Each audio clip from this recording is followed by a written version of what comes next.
Everyone. Welcome, everyone. My name is Kim Moran, and again, I am from Evoke as well as Vernon Roberts. We are going to have about 45 to 50 minutes of our webinar today on handling difficult conversations on virtual teams, and we are so happy you have joined us today. So thank you so much for taking some time out to join us today. First, I'd like to introduce you to Keith Dukes. Keith is a member of the TrainingPros team, and Keith would like to give us a little bit of information. So Keith, I'd love to have you come on and present to the group. Well, good morning, all. This is Keith Dukes with TrainingPros. I'm glad everyone was able to join us this morning. Kind of get the week started off to a blazing start with us.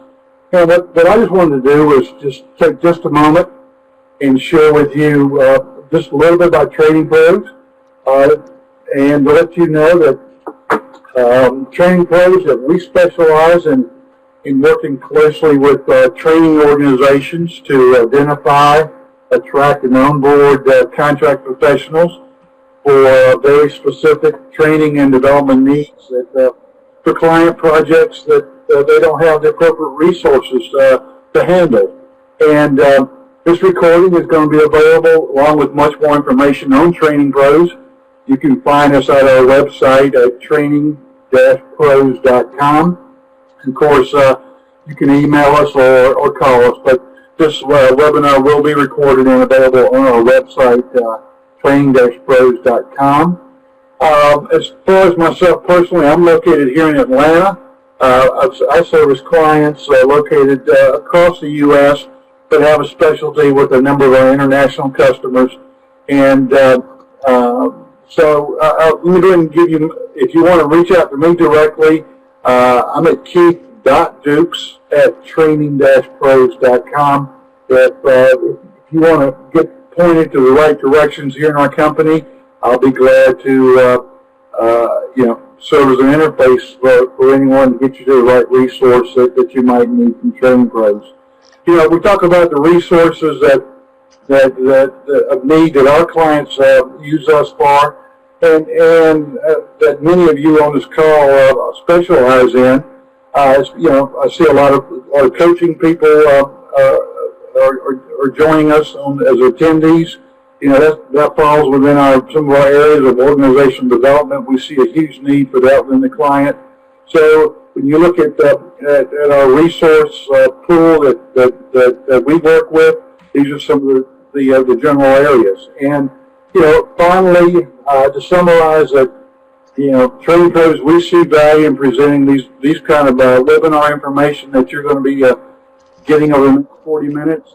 It's part of our commitment to delivering information, continuing to help keep our clients and our consultants updated. So we're thoroughly thrilled that Harrisburg University and Kim and Vern with your organization can come this morning and share with us. So with that, I'm going to turn it over to Kim and Vern.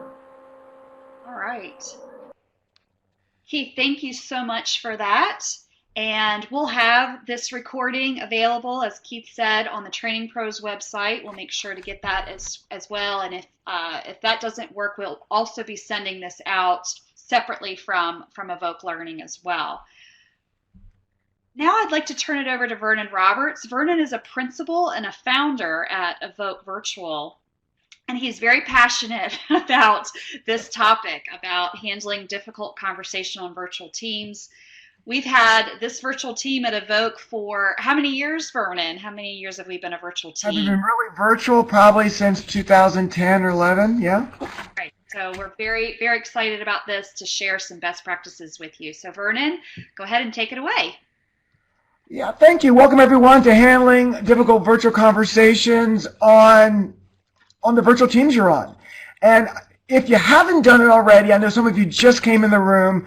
At the very bottom of your screen, you're going to see two questions. One is, what kind of difficult conversations are you having? And the other one is, what's challenging about these conversations? And if we look at the left, and you guys can see the poll, 30% of you are doing development conversations. A lot of you are doing coaching conversations, performance, so it's all over the board. And a lot of the things I look at on the right seem to be with body language. I can't see them. I don't know what's going on.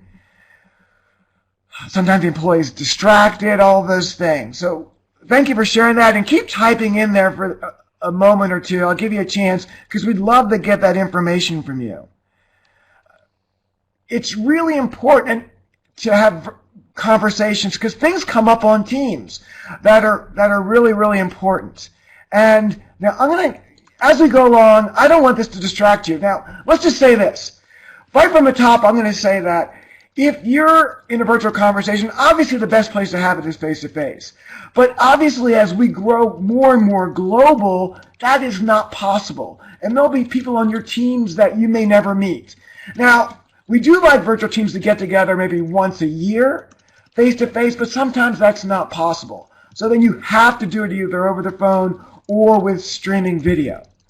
Now, during the whole presentation, I generally show a little bit of video like this, and then I would get rid of my video because I think that's distracting. Do you look at me? Do you look at the screen, etc.? So I'm going to get rid of that video so we can move forward. Now, thanks so much for answering those questions. You know, we look at virtual in this virtual world, and over the years, the virtual workforce has grown to like 79% of workers are remote now. And okay, so being on the phone or on a virtual platform, you're still remote. And that's why we're here as a business. This is just a picture of our website. It says exactly what we do here. We're all about virtual and help making it better. So whether it's virtual teams, managing virtual teams, or virtual training instructors, or even virtual presentations. We do all those things to make virtual work for our clients. So that's what Evoke is basically about. Now, here's the funny thing about being virtual. A lot of us are put into these positions where we're managers on virtual teams. And when we work with people, a lot of people say, well, look, I'll just do what I've always done as a manager, and I should get the same results. And many leaders we work with attempt to do it this way. But I think they're fooling themselves, basically, because there was a study done by RW3. I mentioned this in the last webinar, but I think it's really important that they published some enlightening data after talking with 1,300 people in 80 countries who are either leading or working on virtual teams. All right, when their leaders were asked to rate themselves, 96% of them said that they were highly effective or very effective. Okay, 96%.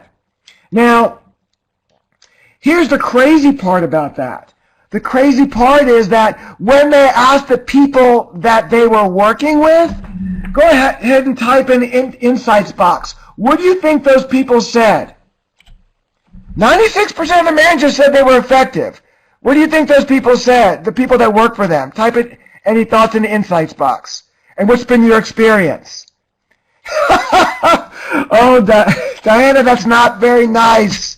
That's not very nice. But it was a number that was significantly lower. Yeah, 38%. It's not that bad. Actually, the number was 58%. Said their leaders weren't prepared. Right? So obviously the opposite of that number said that they were. So 58% of them were not prepared. And is that surprising? I don't think so. It's not to us. Because like earlier I said, adding the virtual component to management adds an unpredictable outcomes to every interaction and conversation. So we've got to do things a little bit differently because the landscape is so different. I don't want to burst your bubble, but if you're going to have a conversation in virtual, you really have to be prepared for it. Here's a question for you. Here's a question. How many of you have had specific training on how to lead or work virtually? Yes or no?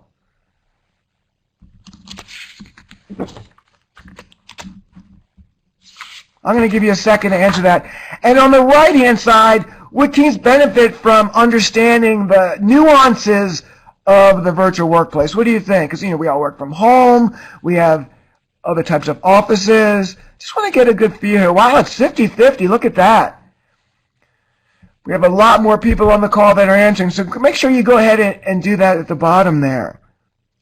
I'd like to see that. Yeah, 95% so far say, yeah, it would be helpful, but half of us look like we don't get that training, which is a little bit crazy.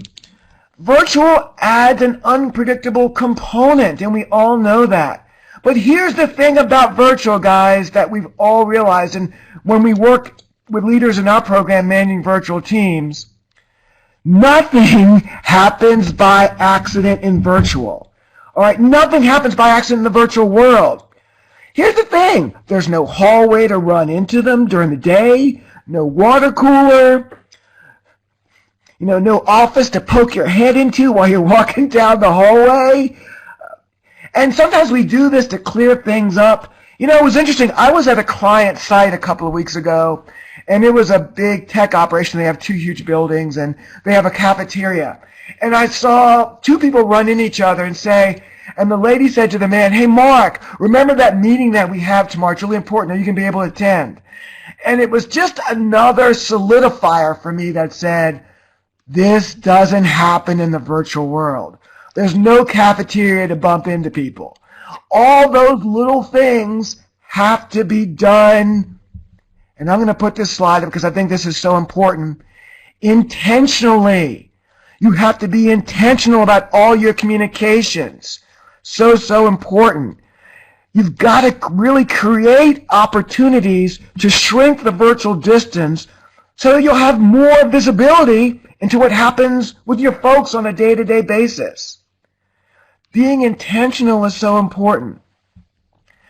Here's the other thing about virtual that can happen. You've got to address any types of performance issue or collaboration issues or team conflict before they become toxic, before they poison the team or that virtual water cooler. At the very top of your screen, you'll see a little man with his hand raised, and if you click on the drop-down arrow for that, has agree or disagree, okay?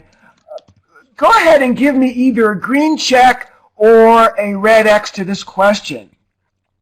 How many of you have seen this happen where on a virtual team, out of sight, out of mind, you procrastinate on something? How many of you have seen an issue go almost toxic because it wasn't handled properly or quickly enough? Go ahead and give me a green check or a red X. Wow, Kim, look at all those. Wow. A lot of green checks, We have a couple red X's, but a lot of green checks. I'd say almost 80% of the folks online, green checks. So you've got to handle it, whether it's, and let me get my marker out here because I love using my highlighter here, whether it's conflict, okay? Whether it's conflict, whether it's some kind of dysfunctional collaboration, whether it's a disagreement or any kind of performance issue, you've got to handle it. And that's one of the things that people tend not to do. So you have to be proactive and you have to be really intentional. You're not going to run into this person in the hallway. You're not going to get on the elevator and see them. So you've got to handle it proactively. Now, when we think about this, to ensure that your virtual team is performing well, in our class managing virtual teams, there are 3 things that we think that have to happen. You have to connect with them around your vision and connect with them all the time. Your vision, accountabilities, what you expect, those things are important. You have to have frequent interactions with them and share back and forth. And then you have to communicate almost that executive presence or leader presence every time you talk to them. And what does this emblem look like? Does this bring anything to somebody's mind when you see this little emblem? When I first put this up here, I was like, yeah, this diamond, yeah. But I thought of something else. And I thought, yeah, thank you, Tracy. I thought it looked like kind of the Superman emblem. And I'm not saying you're Superman, that you have to be Superman, but sometimes it feels like you have to manage like a super person. And maybe these difficult conversations might be your kryptonite. It's really important to figure out how to handle these things. So when we think about handling difficult conversations, we're going to touch on these three areas. And all of these things, if you look at them, have to do with communicating. Communicating is so important. How many of you, go ahead and raise your hand for me, how many of you have a conversation that you need to have in the next week? Give me a green check if you have a conversation you have to have in the next couple of weeks. Okay, just a few of you. Okay, some, all right. Here's the thing. Here's what I want you to do as we talk today. I want you to envision your team members as we talk through this. And if you have someone specific in mind, I want you to think about that person. I want you to actually see them. But if you don't have one, think of your team itself. Or if you're not a leader, just think of other people on your team that you collaborate with often. And in this webinar, we wanted to discuss what you have to do to make it easier to handle this virtual conversation. And what we realized when we were putting this together was all these things happen even before you start the conversation. You gotta be prepared. Even more so than in a face-to-face conversation. So for those that have a conversation coming up at the end of the session or in the next couple of weeks, at the end of this webinar, you should have a pretty good idea of if you're prepared to even have it, or if there's some other things you need to be able to do. Because of the challenges that distance brings, whether it's like him and I across town, or whether it's across the globe, or if you're in the from Charlotte to the Netherlands, your preparation is critical. But we think it's going to guide you to be even better prepared for this virtual landscape. When we looked at that Superman diagram, that little crest, I said, well, what can I really talk about in this webinar? So we picked these three things about being prepared. Number one, what do you know? All right, consider your knowledge of the situation. How do you feel about it? And we'll talk about that, okay, because that's going to be important. Then, how well do you know them? What's your relationship with this person? And then, because you're going to be virtual on the phone, what's your plan to handle this? Now, let's start with your knowledge, because we think that's important. That's where everyone starts. We start with us, because obviously we're the most important people, we think. All right. When we look at this, we think, well, how well do I communicate my expectations? I want you each to think about, as a leader, all your folks around the globe or around town or regionally, how often do you communicate your expectations to them? Do they know what's in your mind? Do they know what's important to you? Do they know what you need to accomplish? We found that on the virtual team, it's so easy for expectations and accountabilities to be misunderstood. Raise your hand or give me a green check if you find this to be true. Things in the virtual world can get twisted and misunderstood. Yeah, we have a few hands. Oh, we have more hands. Oh, we have even more hands. Yeah, lots of green checks there. Things get understood. And so it's important that you, first of all, if things are going wrong, it's a look in the mirror to say, you as a leader, do they know what they need to be doing? Because there are a lot of things that they need to know. I look at lots of teams, I work with lots of teams, and your teammates and your teams that you work with sift through, I'd say a myriad of emails, newsletters, sit through conference calls, web calls, all to understand their role and what they're supposed to do. And most importantly, how they fit on the team and what they need to be doing on a daily basis to be successful. But here's the scary part. When we talk to people, it might be like this. I'm pretty sure what I need to do, I think. And that's not good. How many of you get your information this way? Give me a green check. How many of you get your information this way by having to sit through emails, newsletters, conference calls, all those things? Yeah. You got to go through all those things. And sometimes it's a lot. And here's what we find. Sometimes you think it's the lack of information that hurts people. But also what we found is too much information can confuse or paralyze people, and they end up doing nothing. So I want you to look at yourself, how much you communicate your vision and goals, and then also how much information do you provide with your people. And I know we have a few questions in there, and we're going to get to those. We're going to get to some of those questions. And Barbara, if you're looking for the hand raises, I know they don't show on your screen. And Kim, I think you might be answering those in the background if you could. Which would be awesome. So thank you. So that's the big question. So here's the question for you as a leader. All right?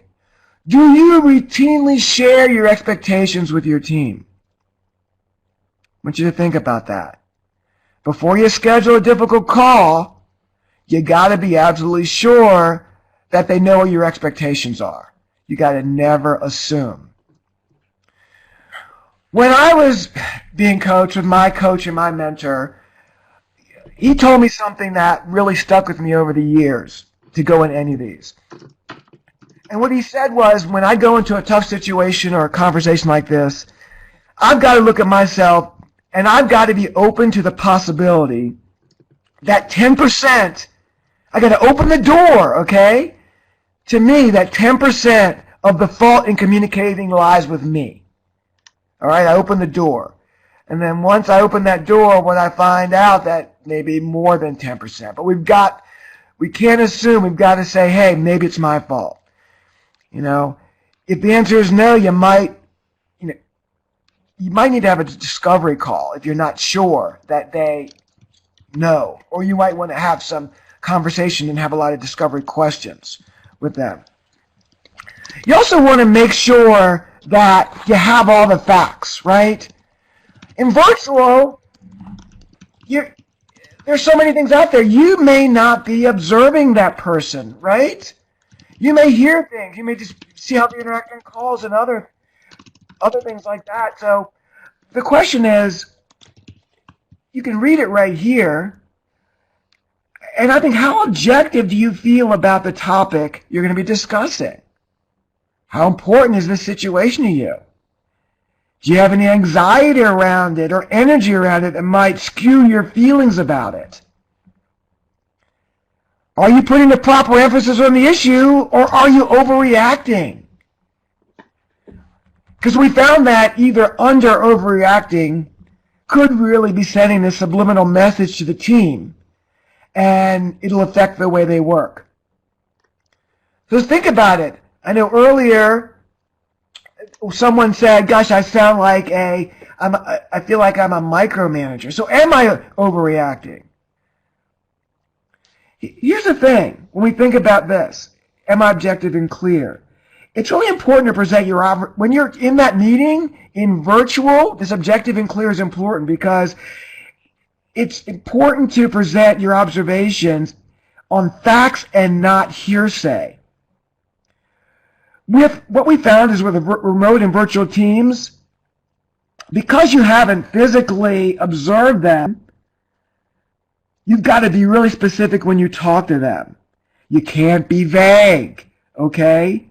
You need to be able to describe what happened, who are the players, who's involved, what the expectation was, and what the implication of what happened is or was.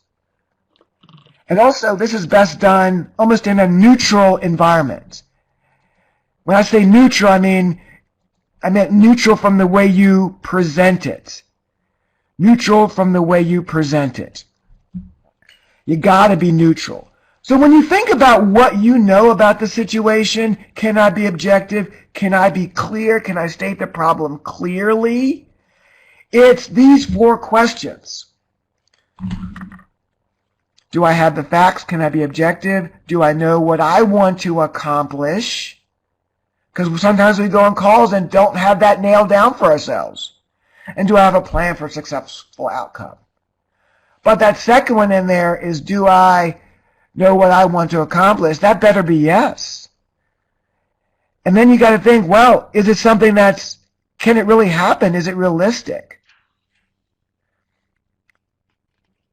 Here's the thing. These questions on what you know, they aren't nice to haves. All right? You've got to have these things. And let's be honest, sometimes this is where we stop in our thinking and preparation because, it's all about us, right? It's all about us. But what makes us human is these next couple of questions. Sometimes I don't know if we go over these. So number 1 here, do I know what a win looks like for them? What do they want to get out of this conversation? Why is this important to them? What would they want to have happen after this conversation? 2, do I understand their perspective? Remember they said you got to walk in their shoes for a moment. And here's the thing. Virtual takes away the humanness of us all. And I would say in all of our work with virtual, whether it's teams, presenting, or training, your job is to put the human back in virtual. That's the key. So when do I understand their perspective? They might not even be aware that there's an issue. They might think they're doing a good job. If they know there's an issue, they might have information that you don't even have. So we're going to talk about, maybe you should be asking a lot more questions when you meet with them, if you don't feel like you understand their perspective. This last one is important. Do they have competing priorities? They're humans, guys. This could be, when you think about this could be in their team. Do they have competing priorities? Or in their life? They have family obligations and things that pull on them. It's helpful to understand that. And it's almost like, and get this, here's virtual. And what Laura, my partner, and I say, it's almost like uncovering a hidden world that we know nothing about that's impacting them. We might know their name and what they do for us, and they're in some far-flung part of the world, and that's all we know. But in order to be a good leader, we have to be human, and we have to know the answers to all of these questions to be a successful virtual leader. Now, the next one is, knowing that, how well do you know them? How well do you know these people? You may see them here, but they have another life. That's part of them. They're just not mannequins that work with you or for you. Here are the questions for yourself. What do they care about? What makes them tick? What kind of communication style do they have? Do they work from home, or do they work in an office somewhere? Remember, while they are virtual, like I said, they're also a person. And as we all know, people are complicated. So here's the deal. When we think about this, the key to communication is really about seeing things through other people's eyes. And it's important for us, and as a leader, to step out of our own personal view and see the world as they see it. And I know this is important as a leader, but it's so much important on virtual teams. And we're the sum of all of our experiences. And we're motivated and molded by every interaction, every relationship, every decision that we make. And this is what makes us all very different. And sometimes I think we forget that in the virtual world. And the way each of us makes sense of the world is that we take all that data and process it through our experiences, and we come up with a story that's plausible that we believe. It's our own story. But here's the trick. Our story typically never matches what really happened. And here's why. Since we're all different and we all have different experiences, the story we tell each of ourselves is different. We could all see the same thing happen, and we could all tell ourselves different things. As you know, in these crime shows, the police say that eyewitnesses are the most unreliable people. 5 people could see the same thing happen, but they notice different things. That's because we create our own view of the world, guys, and especially in virtual world, because you don't have that constant contact with them. You have to understand their world. What's their view? And you also have to really be human and understand what their story is. When you have a conversation with someone, remember that 2 humans are talking to each other. 2 people are talking to each other. Remember that they're human. And your relationship totally on a virtual team is important because that's the foundation for trust. The problem is, out of sight, out of mind, we don't have constant communication with these people. Long stretches go by. And the problem is that trust is what binds you together during stretches when there is no contact. You know, I know Dawn's on the call, and Barbara, and Gina, and Kim, and if you were my manager, and if I knew you had my back and we had long stretches of non-communication, I'd be okay with that.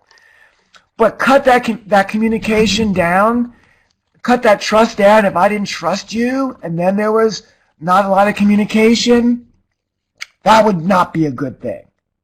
And just as humans, we all know that day to day, we're all seeking to understand the history of each other, right? We want to know a little about each other, our colleagues, staff, and our team members.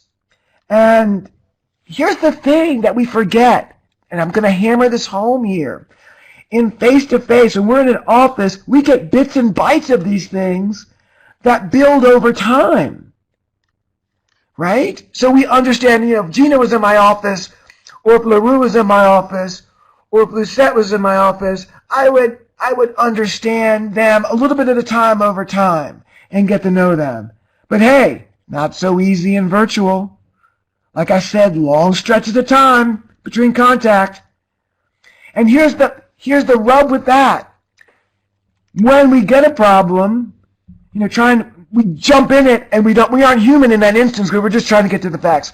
We always think it's important to check in with people, but we try to get to the facts, and we just want to solve the problem, or we're trying to dig up and get info, and we forget to be human. Remember I said it earlier, everything in virtual is intentional. Nothing happens by accident. So to understand their story, as we have right here in the center here, you have to be intentional about this. And I said, all this stuff happens before you even have a tough conversation. So here's what I want to know from you. When you think about this, how often are you connecting with them? How often are you chatting with them on a video call? How often are you sending them an email? Just informally. How often are you IMing them? Just to make a connection. Or if you must, how often are you old school, picking up the phone and talking? You don't want a difficult conversation to happen if you haven't done all of these things. This is the only way you're going to get to know their story. You don't want to leave them out on this island. This is what it feels like sometimes to be virtual. You don't know what's going on, and you don't want to come at them like this if you haven't had a myriad of other conversations. You don't want the first time you're talking to them to be the situation where you are having a difficult conversation. Conversations are only difficult when you're not in contact with them frequently. Only by regular communications will you develop even a modicum of trust with people. So remember, it's these questions. You got to be able to answer these questions from a virtual perspective. Hey, Vernon. Yeah. So there was a good question from Dawn in the Q&A about maybe someone who's different, who maybe is in a different country or maybe has a different culture. How do you get to know someone that you may have never met, that you may never meet because they are a world away? Any tips on that? Yeah, and thank you for that question, Dawn. And you'll see Kim has put a line in the inside. So anyone else that has a thought on this, please go ahead and try to answer Dawn's question from what your experience is. So go ahead and type it in. But I would say the only way you're going to get to know them is pick up the phone and talk to them. Have an informal conversation. Have a one-on-one and check in with them. My wife is works in a company. I know she has lots of one-on-ones. She lives here in Charlotte, but her job is in another state, and a lot of people report to her there. Lots of one-on-ones. That's what it takes. You're going to have to put in the time up front. There's no magic pill here to getting to know someone. One-on-ones help, team conversations. I've been in situations where team have meetings, and before they spotlight someone, and they say a little bit about yourself. And someone will have they'll put pictures of their family and things like that up. So everybody gets to know a little bit about them. Yeah, Kim says, like, we do virtual coffee where there's no agenda, we're just a little bit personal, just to talk to each other. The other, Kim says, constant and consistent conversations. That's what I would say. There is no magic pill here. Gina says they periodically send out current events, personal emails, questions to bond, for example, marathon outcomes. Yeah, those things are really important. Like I said, it doesn't happen in an instant. It happens over time, and it's the way you build trust on a team. Michelle says short, informal, get to know you gatherings. Yep.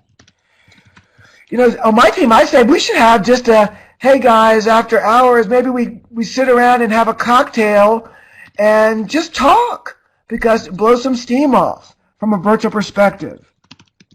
So look in that list and see if there's anything that makes sense to you. But like I say, I'm going to go with one of the comments that was here would be consistent informal communications. But they're not going to happen in the hallway. They're not going to happen by the water cooler. All right? But I like that, Diana. Thank you. So, quick, fun check-ins. So let's look at this. So what's my virtual plan to make this all happen, and when it happens during a call? It's important to think about that. So here's the thing. Be specific always. Don't create an atmosphere of uncertainty. Now, if I was running in, say I was talking to Diana, I'd say, Diana, there's something I want to talk to you about. Do you have any time today? That's okay in the face-to-face world, because you're there and they can see my body language. But what would you feel if you got an email like this?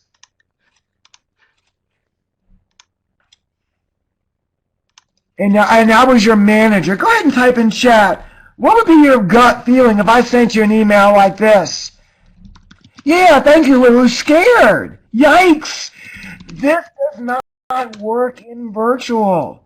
All right? You have to be really specific.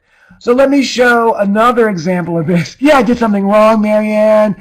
I'm about to get dumped on. Yep, that's exactly right.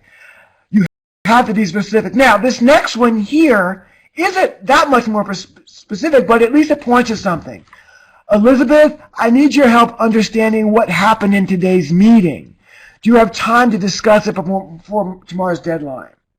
All right, so a little better, because it's really focused on something that happened that I'm sure she's aware of. All right, I'm confused. I need your help. Okay, good. That's right. And Kim wrote, so I can mentally prepare. Yeah, it's still apprehensive, but a little more specific. So the more specific you can get, the better here. Don't make them afraid. You know what that's like. I need your help with this, or I need your help understanding the outline that you put up today, something like that. Be really specific. Gina says she needs to understand what happened before the deadline. They are related somehow. Yeah, so I might add that in there. But I just want to say be specific. So that makes the beginning of your conversation easier because you've already set it up and you can just repeat it. In the beginning of your conversations, you can say just that. You can say, hey, Mike, thanks for meeting. I wanted to chat with you about, the deadline, et cetera, et cetera, et cetera. Kick it off being very specific, okay? The next thing is be deliberate with your word choices. Your words are going to shape the whole conversation. Everything is so hyper-focused on the virtual in the virtual environment because a lot of the human elements are missing. Like I'll say that again and again. So that's why it's important to think about your words. Don't use things that are going to inflame things. Okay, just think about that. What kind of inflammatory words could you use, or things could you say? Here's some things we say to avoid. We reviewed this last week, and you agreed. And what we think about this is saying this also makes you sound passive-aggressive. Perhaps it suggests that it's the other person's fault that they didn't receive the information. Or, oh my God, I thought you knew. That's not good either, right? Saying this can sound like you're passive-aggressive again because it'll seem like you're calling them an idiot for not knowing. I was only joking, okay? Well, never good in a conversation, but joking, especially with cultural differences, never a good thing.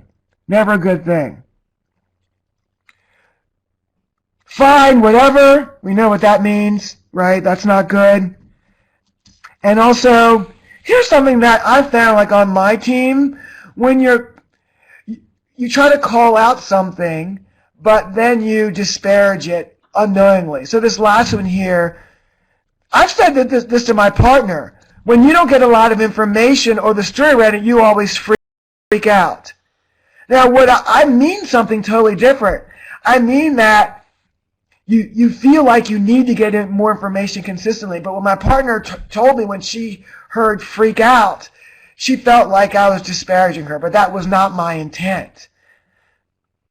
Think about the things that you say. Let's take a look at this one. And go ahead and give me a green check or a red X on this one. A green check or a red X.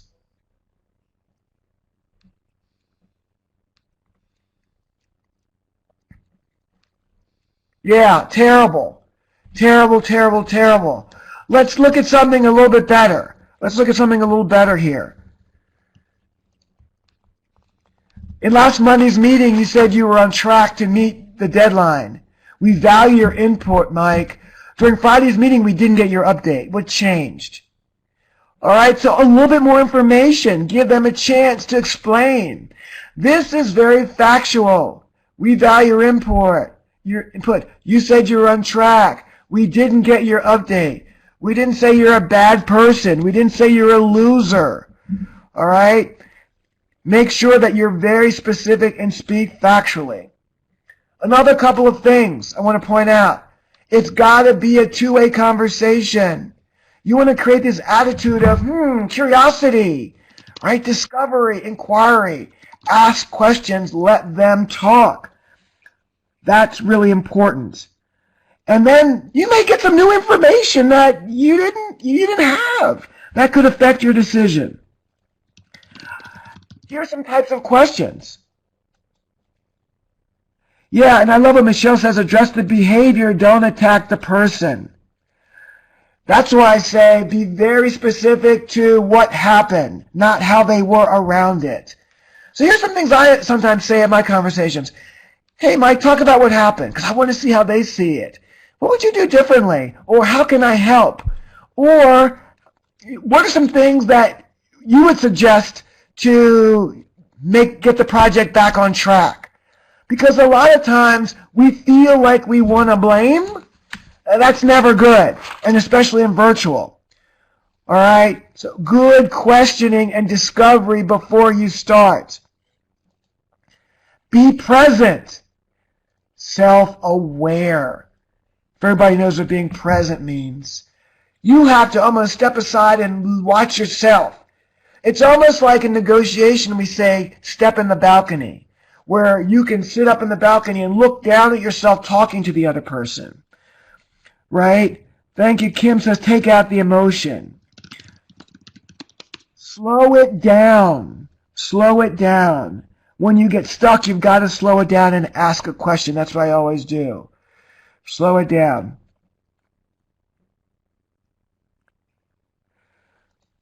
Here's the other thing about that. When you're thinking about being present, while you're slowing it down, you're listening to them.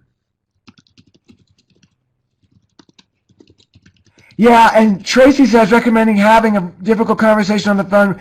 Okay, here's the thing. Never, ever have a virtual conversation in email. I mean, a difficult conversation in email. Not happening. Should never happen. Pick up the phone, do a virtual call. Okay? Listening closely for the meaning of what they're saying, not just the words. Okay? So if they pause longer, or if their tone changes, or if there's some behavioral shifts in what they've said, and what they're saying. Like if they're chatty and all of a sudden they stop chatting. Remember earlier, it's almost that fight or flight, right? So if they freeze up, if they're always talking but all of a sudden they've frozen you out, then you have to ask some questions. And if it's emotional content, then you have to seek clarification. That Michelle just said that, right? You have to, and it's okay to name what you say. Mike, I get that this is extremely frustrating for you, and I know this wasn't your intent.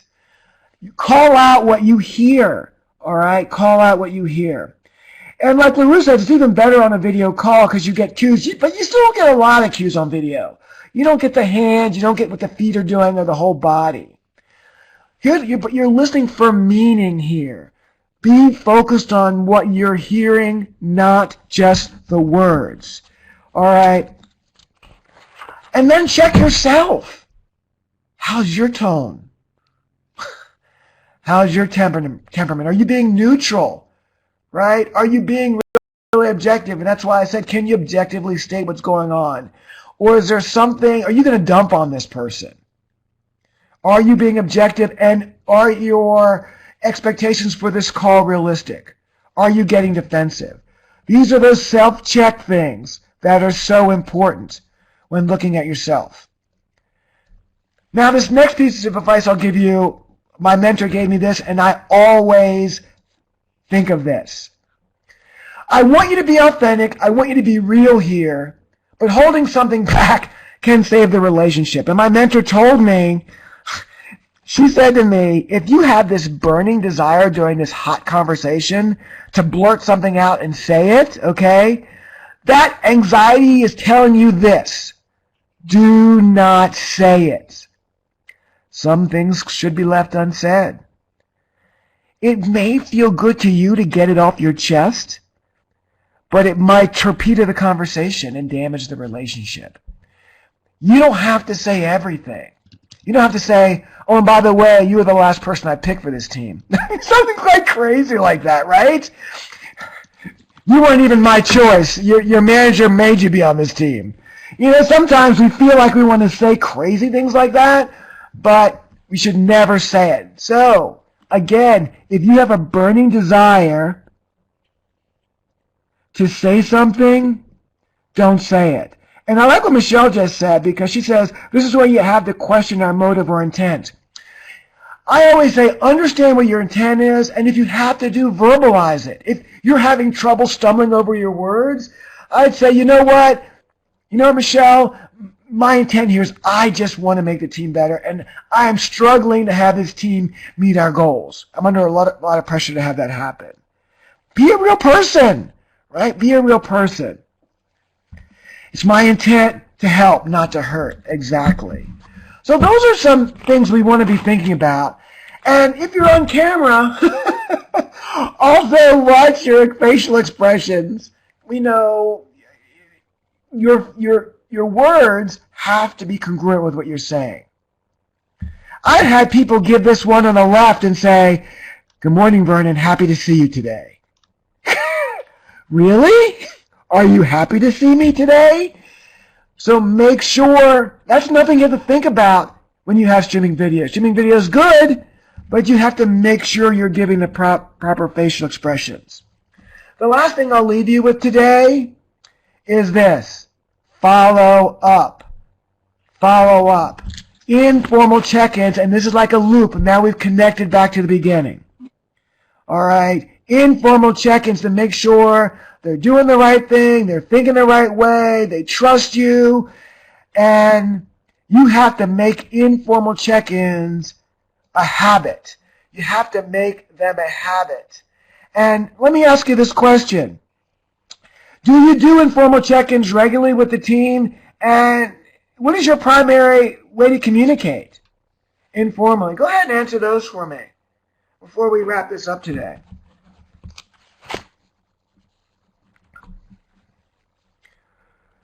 Oh, good. We have a lot of people that says, yes, that's great. That makes me feel so good because that is so, so important. Informal check-ins are the way to go virtually. And if you don't feel like answering the question, but you know you haven't, that's okay. Now is the time to start doing it before something bad happens. It looks like a lot of us, I love that. IM and texting. A lot of that stuff is, that's a good way. I know I do a lot of that as well. So good to have. Thank you for adding that. Thank you for adding that stuff. Very, very important. All right, so the bottom line here is make informal check-ins and make all your communications really intentional. I'm going to call Vernon today. I'm going to send him a text. Hey, Vernon, how's it going today? And it won't seem strange if you're doing it all the time. Now, you know if you got a text from your manager that says, hey, Michelle, how's it going today? And they've never done that before. You're like, what? But in your informal one-on-one, you can say, hey, I'm going to be texting you. So just, feel free to, you're going to see some things from me. So just be aware of that.